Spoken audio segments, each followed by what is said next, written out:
மாண்புமிகு பாரத பிரதமர் அவர்களுக்கு தொண்டு கட்டிக்கிச்சு. பிரதமர் அவர்களுக்கு வாழ்த்தும் நன்றியும் தெரிவித்து தான் நான் அந்த லெட்டர் கொடுத்தேன். ஓகே சார், இப்போ பிரதமர் மோடி அவர்களை நம்ம கடந்த ஆட்சியில் இருக்கும்போது சந்திக்கும் பொழுதெல்லாம் பார்த்தீங்கன்னா திமுக ரொம்ப மோசமான விமர்சனங்களை முன் வச்சிருக்காங்க. இப்போ உதயநிதி ஸ்டாலின் அவர்கள் ஒரு விளையாட்டு போட்டி விஷயமா மோடி அவர்களை இன்னைக்கு சந்திக்க போறாரு. அதை நீங்கள் எப்படி சார் பார்க்குறீங்க? விளையாட்டு கேலோ இந்தியான்ற விளையாட்டு விஷயத்துக்கு இன்விடேஷன் கொடுத்து அவரை சந்திக்கிறாரு. அதை எப்படி சார் பார்க்குறீங்க? ஏன்னா நீங்கள் அவரத்தையும் கேட்க இல்லை, நீங்கள் சந்திக்க போது அவரதையும் கேட்க. சரி, ஓகே. இப்போ கூட்டணி நல்லா சமன்களை போட்டு கேட்டிருக்கீங்க, உட்காந்துருக்கீங்க, நல்ல கேள்வியாக கேட்க. சரி, ஓகே சார். கூட்டணின்றது தொடர்ந்து முன் வச்சுருக்கீங்க சார். அந்த கூட்டணி உங்கள் தலைமையில் தான் அமையுமா சார்? இல்லை, இது நாட்டை நாளை யார் ஆளப்போகிறார்கள் என்பதற்கான நாடாளுமன்ற தேர்தல். இந்த தேர்தலில் யார் மாண்புமிகு பாரத பிரதமராக வர வேண்டும் என்கிற தேர்தல் இந்த தேர்தல். ஆக இந்த தேர்தல் மாண்புமிகு பாரத பிரதமராக 10 ஆண்டு காலம் சிறப்பான ஆட்சி நடத்திய திரு நரேந்திர மோடிஜி அவர்கள்தான் அடுத்து வருகின்ற நாடாளுமன்ற தேர்தல் மூலமாக பாரத பிரதமராக வர வேண்டும் என்ற தேர்தலான இந்த தேர்தல். எங்களுடைய நிலைப்பாடும் அதுதான். தமிழ்நாட்டு கூட்டணிக்கு தலைமை நீங்கள் நான் அதையும் சொல்லிட்டு இல்லை, விளக்கமாக சொல்லிட்டேன். நாடாளுமன்ற தேர்தலை பொறுத்தவரையில் தேசிய கட்சி தான் டெல்லியில் ஆளுகின்ற நிலை இருக்கிறது.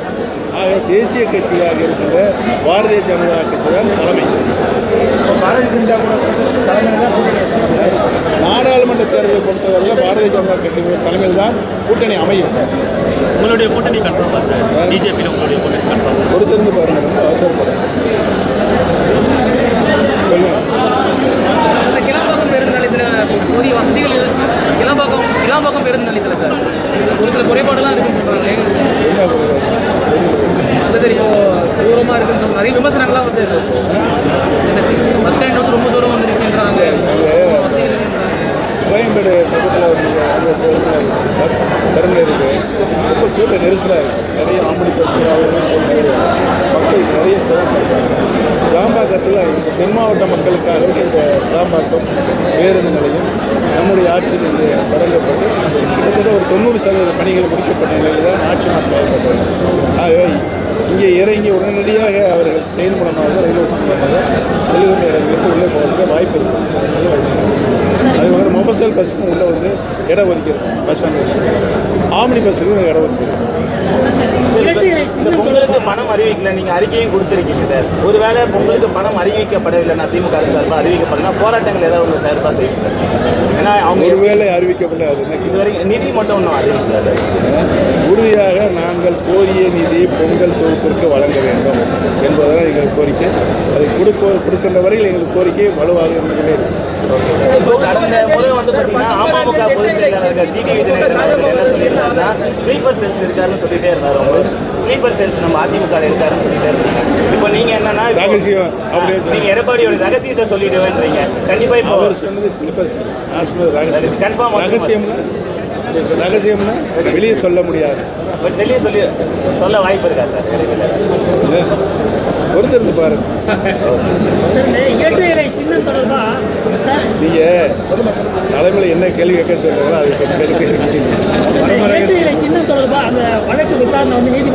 இரட்டை இலை ஈரோடு சட்டமன்ற கிழக்கு தொகுதியில் அந்த இரட்டை இலை சின்னம் திரு எடப்பாடி பழனிசாமி அவர்கள் தலைமையாளருக்கு தற்காலிகமாக தான் கொடுக்கப்பட்டது. அந்த வழக்கு தான் இப்போ 19ஆம் தேதி வரும்.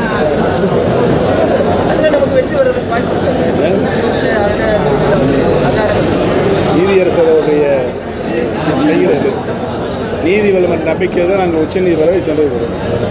சார், இந்த லோக்சபா எலெக்ஷனில் எவ்வளோ இடங்களில் போட்டியிடலாம்? யார் சார்?